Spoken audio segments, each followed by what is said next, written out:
that hits every single party in every single democracy.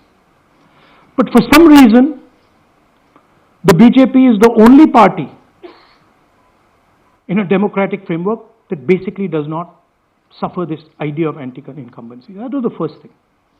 Second thing, exit polls, opinion polls saying one thing, you saw in the Haryana election, you saw in the Madhya Pradesh election, and then suddenly the result going in a completely different direction with massive swings.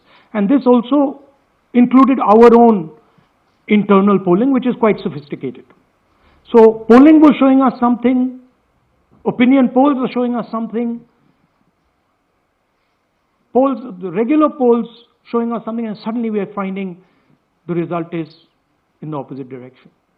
Third thing, we noticed that there is always a reason.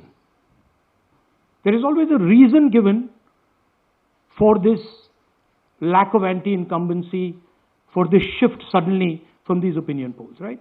And the reasons are multiple: Ladli Behna, Pulwama,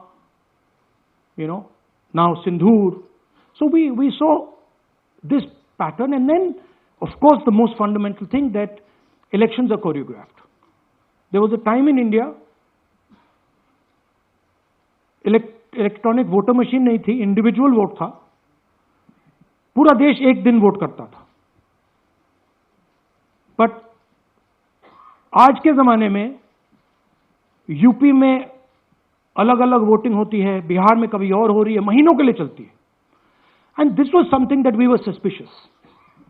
ये महीनों के लिए, why is it taking so long and why is that choreography? Suddenly the Haryana and Karnataka elections are repositioned, dates are changed. So this is what general public को suspicion थी, हमें भी suspicion थी. उसके बाद suspicion became concretized. महाराष्ट्र पे पहले हम स्टेट लेवल पर बता नहीं पा रहे थे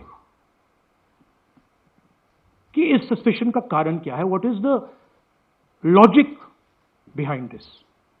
many arguments were made, the logic was difficult for us to come by. In Maharashtra and in Haryana, we saw it right in our face. And Maharashtra, as I've said,